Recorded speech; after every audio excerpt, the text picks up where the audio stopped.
Welcome to Shreveport Connection. This video is on your raw results and internet version of your superstars. It's probably going to be on the network that started earlier yesterday.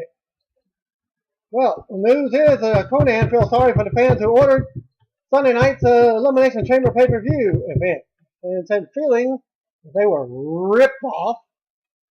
And he's saying, today I was reminded by myself why I didn't and don't watch WWE pay-per-view, or at least pay for them for real.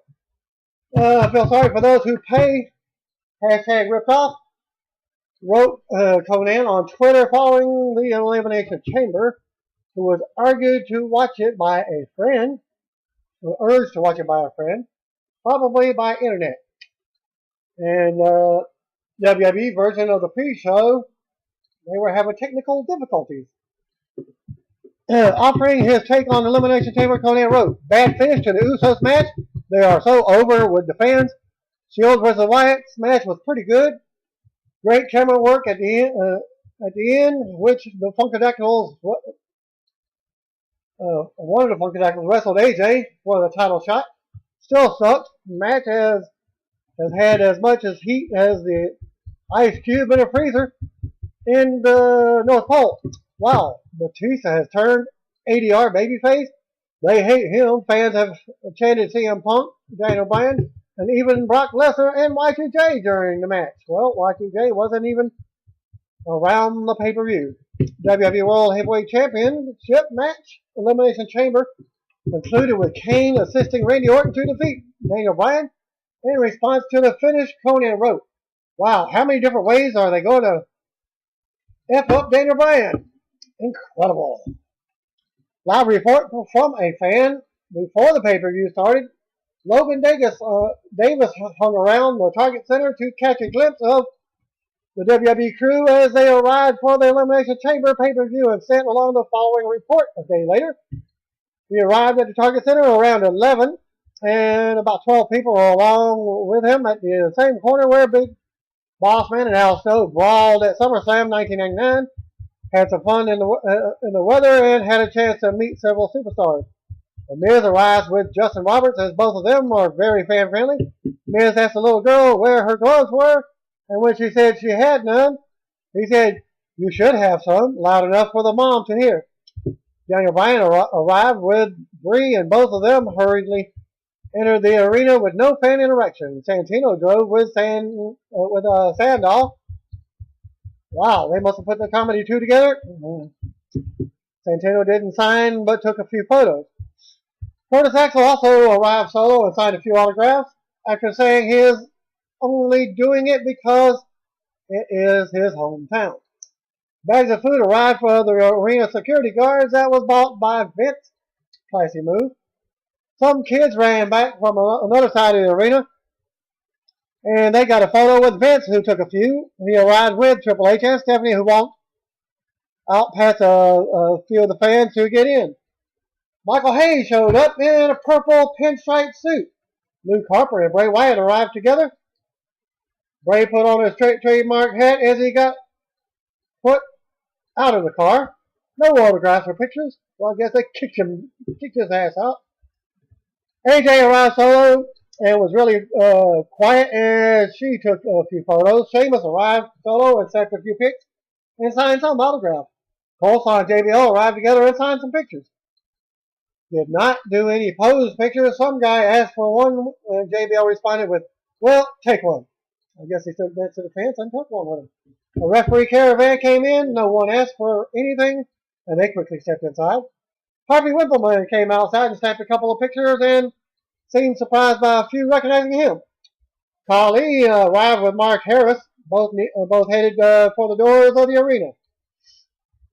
Cody Rhodes arrived alone in shorts. He was sporting a brace. A fan asked if it was from his cage dive a few weeks ago. The fan saw it live and still one of the prettiest, coolest, but nastiest bumps I've seen live. And he said no. Cody said no, but it definitely didn't help. Ryback was signed for all and snatched pics. A kid next to me warned him to warmed up the crowd by shouting, "Goldberg is like Hornswoggle compared to you. That's why he won't sign."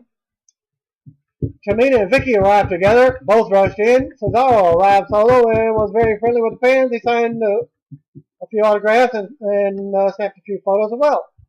Emma arrived with Byron Saxon. Not sure Santino will be too happy with that. Oh, I'm kidding. Both signed a few and snapped a few pics. And they held up her dancing hands for photos. Seth Rollins arrived solo and shouted, "Have fun," before walking in. Allegedly, a security guard's wife is cousins with Brock Lesnar, and he is in the arena tonight, according to the security guard. The guard isn't too much of a wrestling knowledgeable, but he did state that Brock is making a special appearance. Take that for what it's worth, but he wasn't used in the pay-per-view, so what it is what it is. Kane also was mentioned in an interview for a local station that Lesnar would be at the show, but did not state what. If anything, Brock will just be doing an appearance. In doing so, to take what grain of salt, I do expect Lesnar to appear in some capacity on Monday Night Raw, but have not been able to confirm that yet. And he was on Raw, as you will see later in this video. WWE issued the following statement concerning Dish Network. Dish will know WWE is pleased that the majority of our cable and satellite pay-per-views distributors are giving our fans an option to purchase traditional pay-per-views as we prepare to launch WWE Network on Monday, February 24th. Unfortunately, Dish Network will not be doing so. We hope Dish will reconsider for this is Sunday's Elimination Chamber pay-per-view event, and especially for WrestleMania 30. Well, smart people would think pay $89.99 for your pay-per-views and not the $39.99 or the $49.99 or the $59.99 on Dish Network or any other cable company. For those who have not heard, Dish is refusing to carry any and all WWE pay-per-views purposely because of the WWE Network offering it for only $9.99 a month. Dish also took to their Facebook page by saying WWE is not willing to adjust their pay-per-view costs to satellite or cable companies, which is unfair to their customers. We need to refocus on our efforts to support partners that better serve Dish Network and other cable companies, other satellites, and other cable companies, including DirecTV, that have also expressed that they may no longer provide pay-per-view events in the future. That's a shot, if there ever was one, even though Dish only controls about 12% of the television in the United States. That is not correct because the people, we, the people, control our own TVs. We are freely chosen, not like in Russia, as they are have to watch it. We call it anarchy, democracy. They are the ones setting the stage on what or which other carriers might act in the future. The WWE Network launched earlier today at 8 a.m. and that's Monday. The live programming will begin with WrestleMania Rewind and continues on from there. The application was available on PS3, PS4, and elsewhere over the weekend. PS3 was the only one that actually could view any videos, any logins, or anything on the day. And it requires a sign-up code to be activated by users. There was a mass internet crash-up. That was the reason as WWE's excuse. Well, duh, it's supposed to be the WWE Universe. Well, WWE is offering a 1-week free trial only this week that can be accessed by the WWE website. And again, the WWE website, even on the pay-per-view, was not accessible on the pre-show. WWE was experiencing issues with the sign-up process for the WWE Network, as I just said a few seconds ago. Crystal support team was told this report, Chris McCann, that they had heavy traffic, caused issues with the web version of it. Chris Shore reports that he's been trying unsuccessfully to go through the sign-up process for over nearly an hour, and he's heard that the readers who have also experienced similar issues. We've heard mixed reviews from readers who have been able to sign up regarding the stream quality. Zilch, not a zero. but that could also due to individual issues with their home internet service, not mine. Few others mentioned on Facebook that they signed up but could not view the content by videos as well. WWE thanked online visitors for their patience with the WWE Network sign-up process delays. Please be patient if you're ordering the WWE Network and we're experiencing extremely high demand. As read with a statement from on WWE.com, your order will be processed as soon as possible. .NET reporter, like many other users, had many issues with the sign-up process and it never confirmed that his credit card information was processed. However, he used his password information to log in on the PlayStation and it worked. Even without the confirmation. Can't guarantee it will work for everybody, but it's worth a shot. WWE issued the following statement to ProWrestling.net regarding the network sign-up issues. Major League Baseball Advanced Media, MLBAM, WWE's technology partner, was overwhelmed and their systems have been unable to process your orders since 9 a.m. Due to demand for WWE Network, MLBAM has been working aggressively to resolve their issue. Raw was live from the Research Center in Green Bay, Wisconsin. Hulk Hogan, Undertaker, Brock Lesnar are all scheduled to appear with the WWE Network launching happening. Not to mention the need to build matches for WrestleMania 30. This was my guess. It was Hulk Hogan's thing. Possibly match with Roddy Piper. And my prediction would have been a geriatric main event. This calls Raw is expected to be packed with big stars, angles.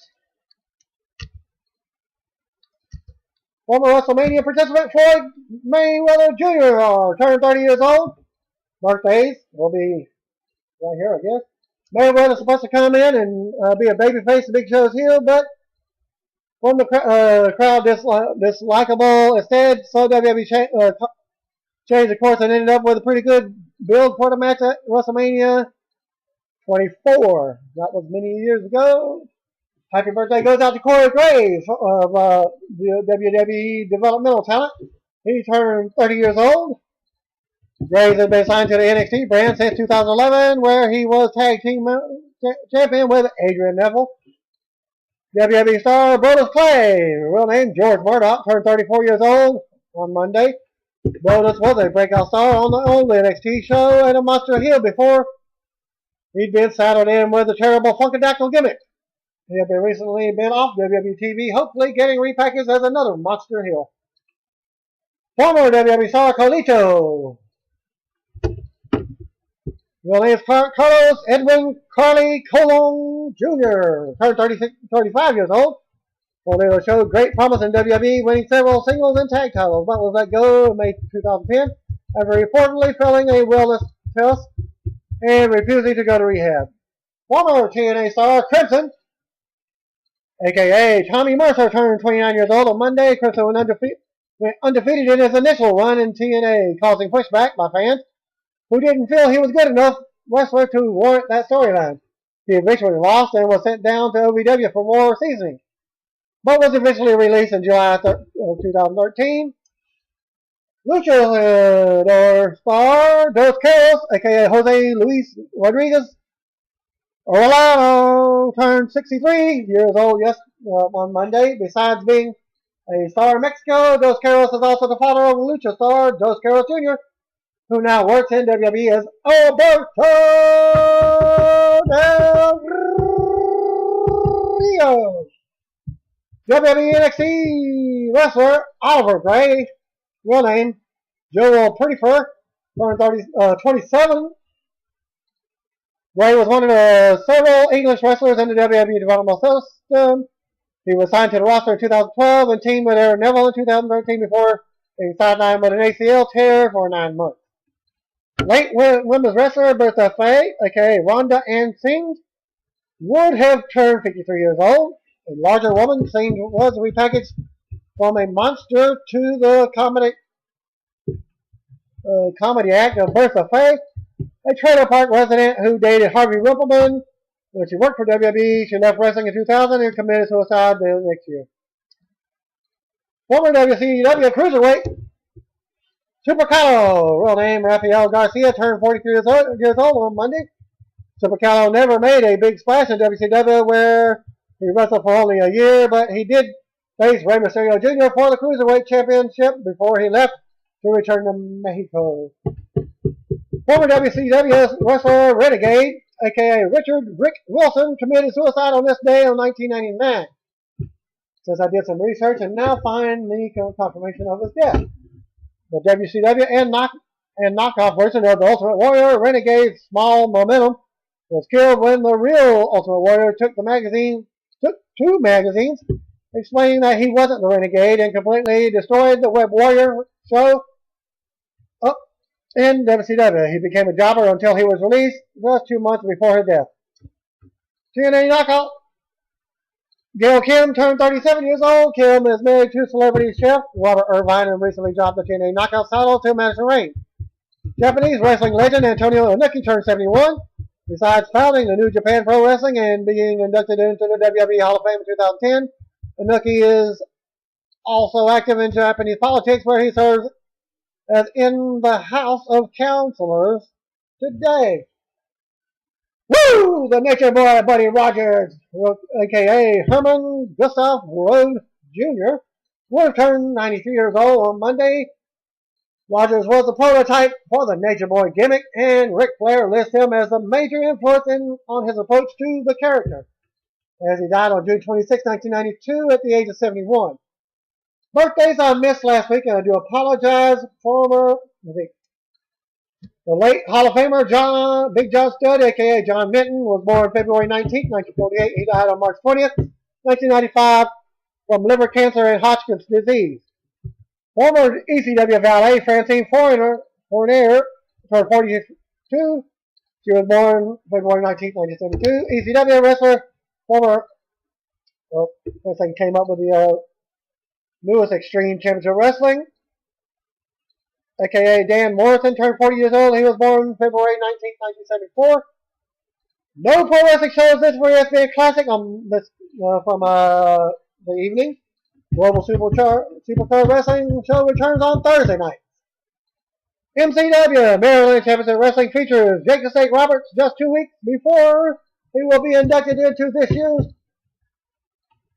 Hall of Fame. The show takes place March 22nd in Joppa, Maryland at Joppa Town Flea Market. Tag Wars 2K14 also features former Diva talent, Kelly. Colt Cabana will also be on the show, and the MCW regulars. For more information, visit yourmarylandwrestling.com.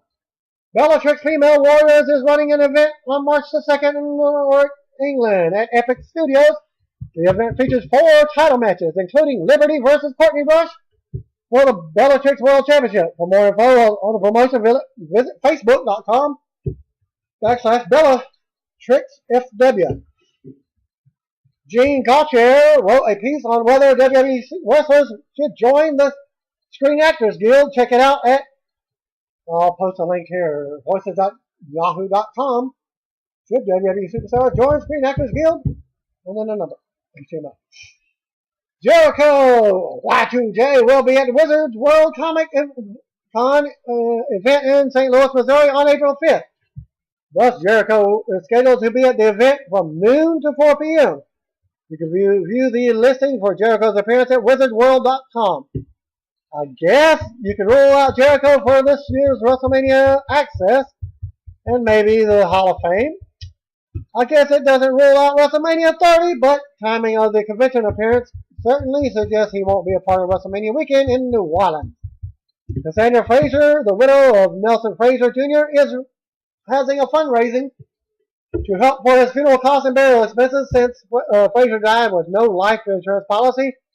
And if you're interested in helping, you can send the donations to Cassandra Frazier, P.O. Box 280292 at Memphis, Tennessee 38168. The information comes from a Facebook page. I do not have the link, but it does appear legit. There have been several reported cases of sleazy indie promoter trying to capitalize on Frazier's death, and Facebook post also encourages anyone who sees this to contact Cassandra to ensure it's legit.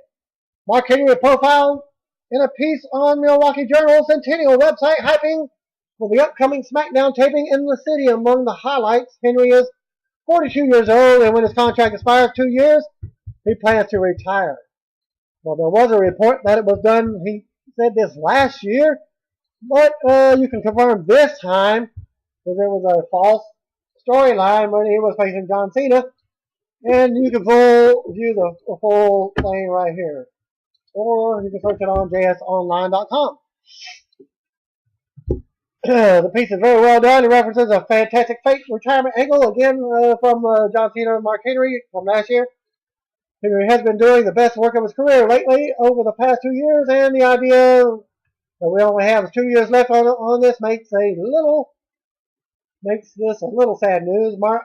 Matt Hardy and Reby Sky entered a no contest to assault and battery charges stemming from their domestic incident on January 1st in Virginia. TMZ reported that the married couple must complete an anger management course. Pay court fees, stay out of trouble for 2 years, and then the case will be dismissed. Read the full report on TMZ.com. Bad Hardy. Clearly, the judge understands that Matt and Reby are wrestlers and therefore are probably physical people. Mandatory.com has a collection of legendary stories of tough man antics from former WCW star Meng, aka Haku, Tonga Kid. You can read the collection at this link here, mandatory.com /2014/2/19 Ming stories of the scariest man in the history of wrestling. The stories of Ming really are legendary. I've met the reporter has met the man one time, and while he didn't scare me, he just was talking to him, and you can see the intensity in him that warned not to stray to his bad side. And now what you've all been waiting for, Kyle Skidmore and Casey Sion, hope I pronounced his name, attended Raw in Green Bay, Wisconsin, and sent the following results for superstars. Match number 1, Kofi Kingston defeated Damian Sandow. Kofi will roll up, nothing special, though Kofi performed his usual high-flying spots.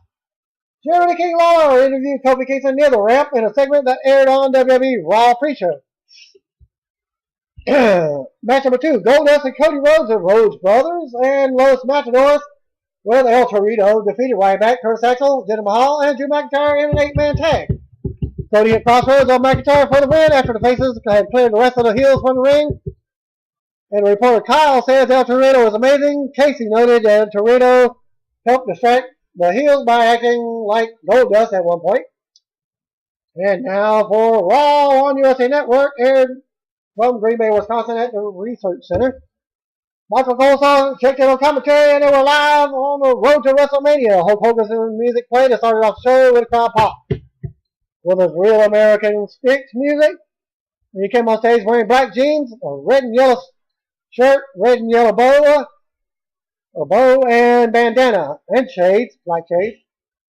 Hogan posed and talked as he made his way to the ring. My expectation he was going to do some challenging to Rowdy Roddy Piper. Well, that didn't take place. Hogan looked physically better than he has in his teenage appearances, and he's not tilted to one side and doesn't appear to be walking nearly as gingerly as he was, such as cane in hand.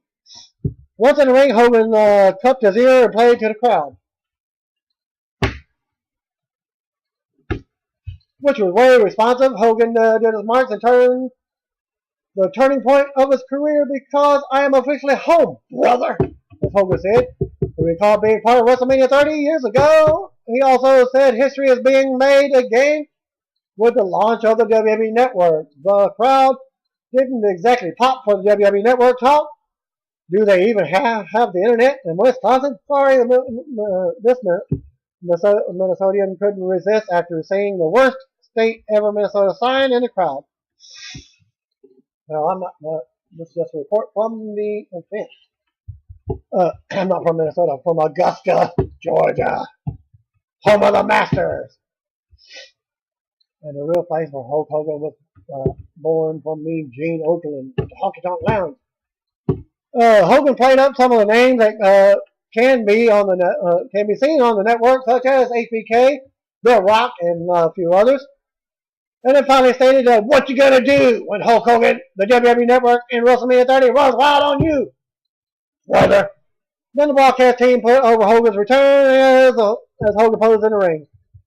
Both the incredible value of WWE Network and the pay-per-view aspect. Lawler was shown navigating the network on his tablet, and then he tried to watch WrestleMania while the show was taking place. JBL was on his laptop doing the same thing. He called it the greatest thing since the printing press. Hogan's music continued to blare as JBL pointed out many of his various matches. Goes on hype the rumors of Brock Lesnar appearing and hype Batista versus Alberto Del Rio in an Elimination Chamber rematch for after the break.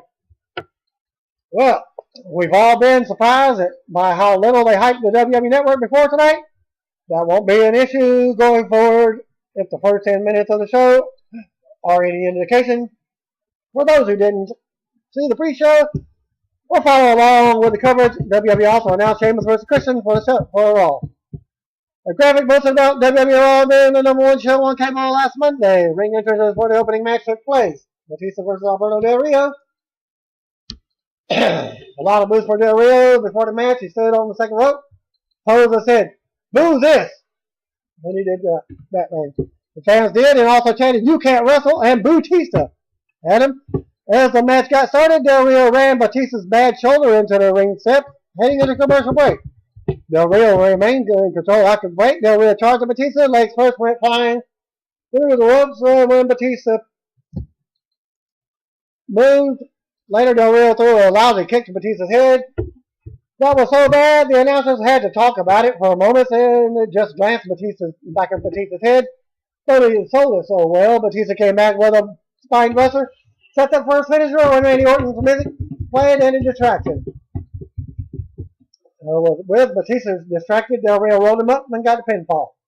10-minute match. After the match, Orton mockingly apologized for distracting him and spoke to him about Del Rio pinning him was funny. Then said it was also funny that the fans don't like him very much. As a matter of fact, I wouldn't doubt if even you're sorry that you even came back, Orton said. Batista surveyed the crowd, which delivered a CM Punk chant. Batista told Orton that he couldn't be more wrong, that everyone needed to get something through their head. I love this business. Wow, he looked like he even was going to cry. The fans booed, and he said he loved that the fans have a voice. He said if they cheer him, he cheers back, and if they boo him, he boos them back.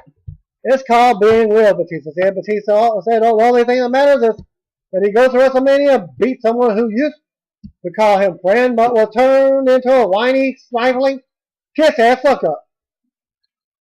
Batista said Orton was looking at the next champion and told him and the fans, deal with it. As his music played, and they cut. A split screen shot airing of Zeb Coulter and the Real Americans, one said. And Big E on the other. Coulter said it would be Big E versus Cesaro after the break. And interesting to hear the announcers and then Orton acknowledging the fans booing. It had to happen. They couldn't keep pretending like it wasn't going to happen. I guess they think that they can take John Cena's approach to this and we'll be all okay. Good luck with that. I'm sure it will work on the house shows, but most Raw events and certainly pay-per-views are going to be a different story. It's a shame that they forced him into the main event. I really believe Batista would be getting cheered if they hadn't shoved him down the throats of viewers. It's even a bigger shame that they haven't turned him heel yet. Ring introduction took place for the next match called hyping the NXT Live for Thursday night. Big E Langston versus Cesaro in a non-title match. A loud "We the People" chant broke out and faded quickly. Coulter said E in Big E stands for each for Ewan. And the color commentaries came up with other names like real first name sounds like Cesaro was in control. Slow-paced match heading into a commercial break. 12 minutes 30 seconds in. Cesaro applied a sleeper, but Big E rolled over to shake him free. Then caught him with a belly-belly suplex. E followed up with a big splash for a 2 count. E took down the straps on the singlet and went for his finisher, but Cesaro avoided it and came back with a big uppercut for a 2 count. Cesaro motioned for the swing, and the crowd came to life. Big E avoided it, and there was some boos. And then Big E came right back with a wicked one-arm slam, another "We the People" chant. Big E avoided Swagger interference at ringside, but then took on the Cesaro swing. Once it was back inside, not very many counts counted alone. Swagger entered the ring and applied the Patriot Lock for the disqualification. Cesaro wasn't very happy, and they basically were butting heads, so to speak. Cesaro ended up hitting the neutralizer on E after the match. Chamber match was shown. Polestar said in question, now is why Cena was up after the break. Commercial break. Big E looked a little shaken up afterwards. He realized his arm during the neutralizer and took the bump on his shoulder. As for the match, it was an example of good regional booking by WWE to have Cesaro stop the Cesaro swing at 10. Clearly knowing that the bulk of the Wisconsin fans can't count and hire without any taking their shoes off. Unfortunately, the stipulation of the match was not that the winner would get the other part of his name back. The Real American's attention pointed to Swagger staying heel and Cesaro turning babyface. There's still part of me that would like to see them stay together and be portrayed as an ass-kicking team, minus the Real American's gimmick for the next year. Then a shot aired over the Lambeau Field. Of course, that's Green Bay Packer country, which is also the street from the Research Center. Best stadium in football. No Joe coming. There's a football fan that then going there should be on your bucket list regarding which team you cheer for.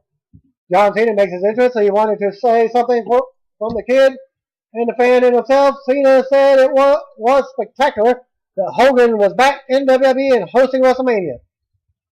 Cena said, Raw 1083 is the episode when the world changed because the WWE Network is online, which means our future is now. Thus, his music. My time is up. Time is up. My time is now. Your time is up. My time is now. I do apologize. I do have a small cold. I might be talking real fast, trying to get this done as quickly as possible. Cena recalled the message that he's been sending to younger wrestlers about going through him to prove that he can be the future and carry WWE. Cena said that there are mixed reactions to that. He said, the underlying theme is respect. The future of this business will run through me. And Cena said, when you talk bold like that, you make yourself big old target. And he did the circle thing. Enter two-way Wyatt. Cena said Wyatt has caused a stir in WWE, and he knew sooner or later that he would come face to face with the family. He said he didn't think it would be at the Elimination Chamber because they were supposed to be locked inside the chamber. He said Wyatt cost him the match at WrestleMania, and that was a bold move. He asked if Wyatt is a one-trick pony or if he wanted to make another bold move now. Well, then you get the Wyatt family music playing. Lights went out. Wyatt, Luke Harper, and Eric Rowan were showing backstage. Green Bay, Wyatt said, we're here. He blew the real lantern light out and headed to the ring. Then, with the electric lantern entering the arena, Wyatt took a seat on his rocking chair at ringside and blew out the electric lantern. Electrical lantern, or whatever. Work with me on that, and the lights turned out. Wyatt cut a promo from the chair. He said the world has an infection and the virus is the human race. He stood up and asked what the world without me is, with its hero or its knight in shining armor. He said people like Cena are hollow and full of empty promises. Wyatt said Cena promises to keep people safe and everything will be okay as long as he's around. Then Wyatt says, liar! You're a liar, he said. It's a terrible world that Cena stands for illusions, while he stands for everything that's real. Wyatt recalls Cena saying that the future goes through him. I couldn't agree more, Wyatt said. Allow me to properly introduce myself, he said. We are the reapers that bring death to its era of lies. Cena said in his own name and promised that if any of them stepped under the ropes, they were starting something that they may not be able to finish. Wyatt looked intensively at Cena and his men surrounded the ring. Wyatt family entered the ring and Cena tried to fight them off, but then he was quickly outnumbered. I was expecting anybody from the back to help out Cena. Well, that didn't happen. Wyatt pulled Harper and Rowan back and squatted him down, and as Cena hobbled to one foot, and the trainer walked over to check on him. Wyatt held out his arm in a crucifix pose, one on one leg. Cena dove at the Wyatt He then put boots to it. They all put the boot to him once again and backed him in the corner, came up holding his knee. So Cena waved off in the storyline and looked down to the trainer. He hobbled forward towards Rowan, who dropped off the apron. Wyatt immediately threw his body at Cena. Wyatt knelt down and performed crucifix pose over Cena. Cena appeared, acted legitimately injured. I watched the attack a couple of times, and I'm not sure how it happened. Rowan took him down a bit awkwardly, perhaps in a manner that would hyperextended the knee. As one of the announcers did say, it looked like he hyperextended the knee, but it didn't seem to be anything that would do real damage. Either it was a world-class sell job or a fluky injury, or something I just didn't spot. On a more positive note, Wyatt shook up his promo style a bit by using a different type of voice than we've heard before. I prefer the other voice, but this one could grow on me. Either way, he's a hell of a promo. After the break, announcer talked over footage of Cena being stretchered to the back. They mentioned the possibility of the injury being a hyperextension as well. JBL said this wasn't good for Cena's career. Then we get more hyping of JBL and Lawler talking about how the injury wasn't good for Cena's career again. It's awkward enough that it made open the door more towards it being a work.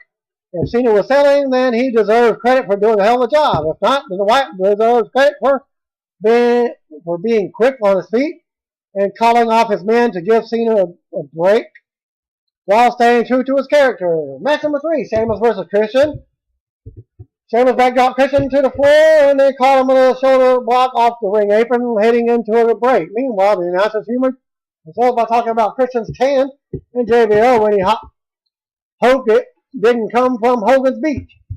They also called JBL on changing his tune regarding Christian eliminating Sheamus as they go to commercial. Well, the crowd had been pretty much quiet during the match, amused themselves briefly with a Go Pack Go chant for the football team. Polestar said Cena was being evaluated backstage and had a lot of swelling on his knee. Later, Christian missed a cross-body block, and then Sheamus powered him into the corner and then hit a running high knee. Sheamus got on the offense and ended up applying the Texas Cloverleaf, but Christian reached the ropes to break the hold. Christian, who was bleeding from the mouth, traded near falls with Sheamus. Christian hit the fulcrum kick and then leapt off the second rope onto the brogue kick. Into the brogue kick, which resulted in Sheamus going over for the win in the 15-minute, 30-second match. The finish was great and got the big reaction, but the fans were quiet for the bulk of the match. I don't think the fans have been given enough of a reaction to pick a side. Shades of gray nonsense. Hopefully they are still telling a story that will lead to Christian being full-fledged heel. Footage of the Authority arriving in the building from earlier today. They were greeted by Renee Young, who asked about the WWE Network. Triple H said he hasn't been a moment this monumental since the first WrestleMania. Steph said that she was at the first WrestleMania and kept talking until she was interrupted by a yelling Daniel Bryan. A fired up Bryan was held back by one guy in a suit. Bryan asked what Hunter's problem was with him. He said he's been screwed every time he's fought for the title since SummerSlam. He asked if he had to fight Hunter at WrestleMania to prove it. Hunter asked if he had delusions of grandeur and said he was going to try to find a spot on the card. Stephanie booked Bryan in a match against Kane. Hunter and Steph walked away together. Hunter mocked the idea of facing Bryan at WrestleMania. Commercial break. It looks like Hunter versus Bryan is still on the table for WrestleMania 30. We were the first to report that the match was in the cards on the night that CM Punk went home. But I wasn't sure whether it would stick once they had creative meetings in which everything was reportedly up for consideration. I've mentioned the idea of having a stipulation match where Bryan gets a title shot if he wins, and then cashing in on the winner of Orton versus Batista on that same night. Either way, Bryan versus Hunter actually makes more sense to me than Punk versus Hunter did, because there's roughly 8 months of issues between Hunter and Bryan. A graphic hyping the WWE Network's free trial this week only. The announcer set up the final Black History Month video package of 2014. Rocky Johnson and Tony Atlas were featured in the video. Backstage, Dean Ambrose told Seth Rollins and Roman Reigns that he was tired of explaining himself. He said that if they didn't believe him about disappearing during the six-man tag match, that he was out there. Ambrose walked off, and then the Wyatt family showed up. Reigns challenged Wyatt to a singles match and said he would leave the hounds behind if Wyatt left his family behind. Wyatt referred to him as the interesting creature and accepted the challenge. That should be a very interesting match. In terms of how they book it, neither guy should take a clean loss. I assume that there will be interference in it, and you will see what goes on. Even though they, despite the tease of it will be one-on-one match. Pre-show panel of Josh Matthews, Ric Flair, Booker T, and Alex Riley checked in on commentary and talked the opening matches. Flair started a yes Borgasm chant. Daniel Bryan made his entrance, and the Borgasm yes chants grew even louder. Bryan led more Borgasm chants while standing on the ropes as Cole saw hype his match against Kane for after the break, and then Kane made his entrance. Match number 4, Daniel Bryan versus Kane. They laid it thick on, talking about how Bryan finally gets a match against Kane without outside interference. JBL reminded him that they fought last week in Mock Cole's defense. Then it came after Bryan worked another match. Bryan was still selling the heavily wrapped shoulder. Cole later vented about how Triple H should have no issues facing Bryan in a match if he doesn't think he's a top-notch player. JBL defended the authority. Bryan controlled the early offense and worked over Kane's knee with a half crowd. Kane reached the ropes to break the hold. I have until 5. I'm talking to the ref as Bryan said a mellow throwback version of his old Ring of Honor line. Kane came back with running Bryan's bad shoulder into the ring steps as it goes to commercial. Kane was on the offense after the break. Bryan performed his suicide dive as part of his comeback. Bryan came up selling the shoulder, which was unwrapped during the match. Back inside the ring, Bryan connected with a missile drop kick, kicked up, and then blasted Kane with a kick to the back of the head for a 2 count. Bryan then went back to the top for a headbutt, but Kane caught him by the throat. Kane stood up and chokeslammed Bryan, but Bryan kicked out at 2. That brought up he kicked out. Surprise look from Kane. The fans came back to life with yes chance as Kane acted shocked and questioned the referee's 3 count.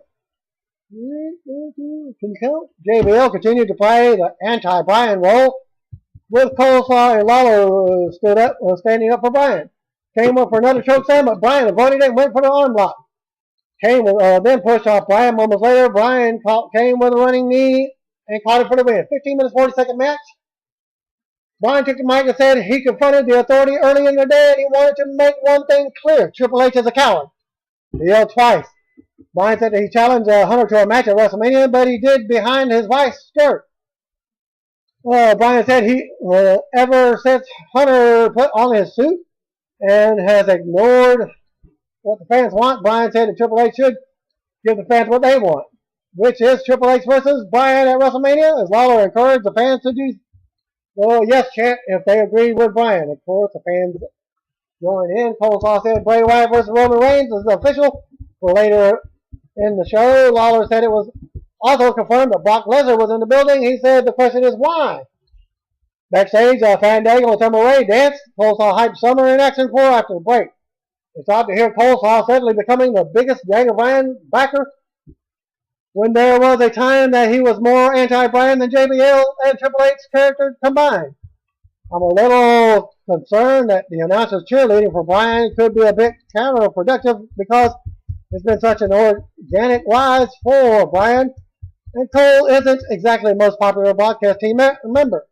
But I suspect it will be okay. You have to appreciate the booking when it comes to having Bryan make it seem like this is the match that he covets the most, and the announcers hyping and trying to make it seem like a fan movement can make it happen. I don't think it will make anyone except Batista versus Orton, but may pacify the Bryan fans about his WrestleMania placement to some extent. Announcers hyped the return of Batista for Friday's SmackDown. Alexander Rusev and Lana Vignet aired the Russian team.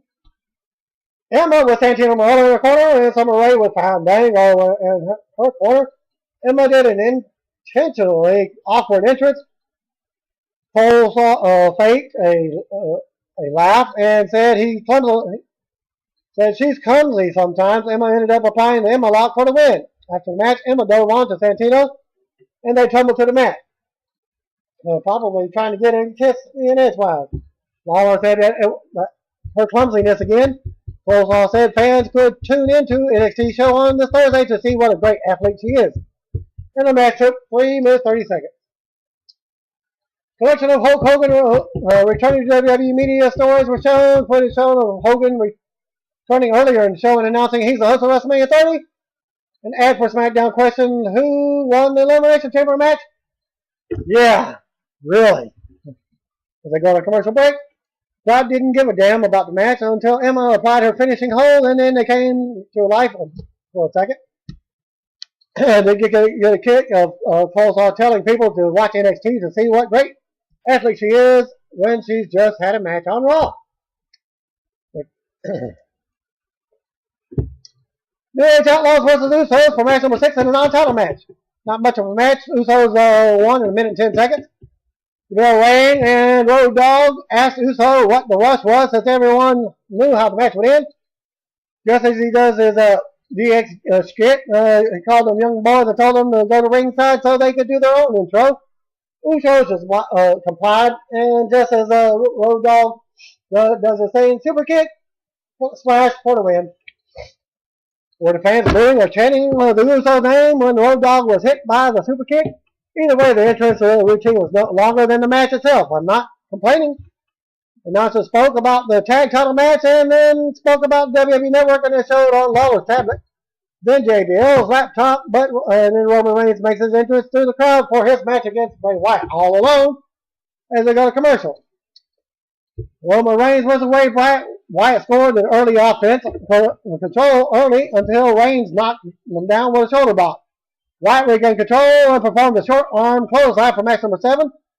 The crowd was quiet enough that you could even hear a pin drop. A handful of fans chanting for Austin Aries was easily heard, and Reigns regained control and the clothesline Wyatt on the floor heading into a commercial break. The crowd remained disengaged and delivered Randy Savage under an Undertaker chant as the match continued. At 11 minutes 35 seconds in the match, Reigns delivered a leaping clothesline that woke up the crowd a little bit. He clotheslined Wyatt in the corner and threw some punches until the ref stopped him. Then he went outside the ring and took another shot at Wyatt from the floor. Well, 12 minutes 20 seconds in, Reigns signaled for his finisher. Wyatt family sounder occurred and the lights went out. When they came back on, Luke Harper and Eric Rowan were at ringside. But Seth Rollins appeared and performed a flip over the top rope onto both Wyatt family members on the floor. Wyatt rolled up Reigns but only got a 2 count. Harper and Rowan sets up a double team move on Rollins, but Dean Ambrose ran in and broke it up. Heck, I didn't even expect him to even show up. Thus the full heel kick. Reigns hits Wyatt with a Superman punch, but got a big reaction. He knocked Harper off the ring apron. With Wyatt down, Ambrose hits the ring and started throwing punches at Wyatt for the disqualification. The two teams battled while the announcers pointed out that Ambrose cost Reigns the match again. And the match took 13 minutes, 15 seconds. Was there miscommunication between the producers? I can't believe they gave us another finish that was so similar to the Cesaro vs. Big E match from earlier, where Jack Swagger interfered and cost Cesaro the match. Reigns and Wyatt really died with the crowd until late in the match. While the Elimination Chamber crowd was red hot with a mixed reaction for the 6-man match, the Raw crowd just wasn't into the singles match for whatever reason. Because I think if it was stayed one-on-one, they would have gotten into it. Backstage, Paul Heyman told Brock Lesnar, the key is that they act like gentlemen. He asked Lesnar not to tear anything or anybody up. Lesnar smiled and calmly walked out with Heyman as they go to commercial. Aaron Paul of Breaking Bad fame was advertised for next week's Raw, hosting it. He's promoting the movie Need for Speed. Brock Lesnar and Paul Heyman make their entrance.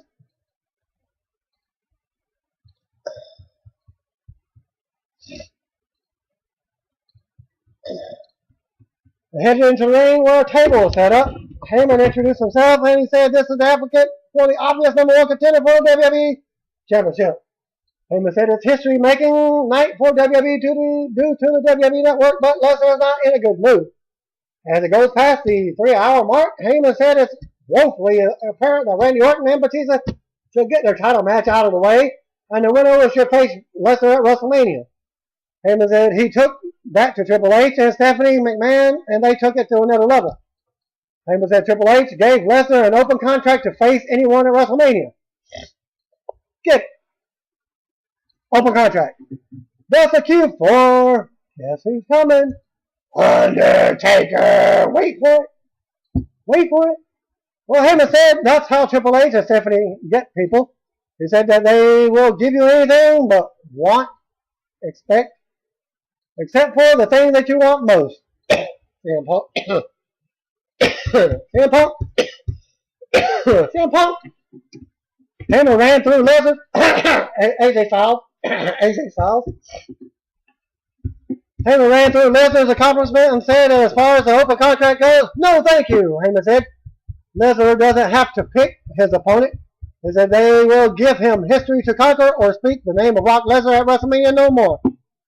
Cue Undertaker's music, and out he comes to the crowd with a big pop. Taker made his entrance wearing a hooded black outfit. Lesnar held his hands over his mouth with an awe, then his chin dropping down to the ground. Lesnar wiped his face a bit. As Taker entered and they glared at one another, Taker walked around the table and looked away, then glared at Lesnar and approached him for a face-to-face stare down. Well, of course, Taker is a lot taller than Brock Lesnar. I was thinking he looked over so far down that he's getting old, so his back's giving out. Well, an Undertaker chant broke out as they exchanged an intense stare. Taker looked up at WrestleMania 30 sign.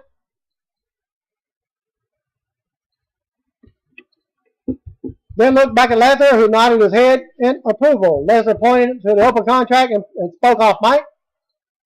Heyman grabbed the contract with Lesnar signed. Brock took the pin and slapped it on Taker's chest. Well, momentarily, Taker slowly took the pin away, taking Brock's thumb, probably twisting it back, and it looked like he just jabbed the pin into Lesnar's chest. Heyman told Taker that the contract has been signed, and if Taker wanted to do the same, he should have the match against Lesnar. Brock slammed his hand onto the contract. Then Taker slammed the pin onto his hand. Taker grabbed Lesnar by the throat and choke slammed him through the table, not signing it. Taker looked at the WrestleMania sign as the fans chanted his name, and then holy shit chant broke out. Taker's music played and he posed with his tongue out.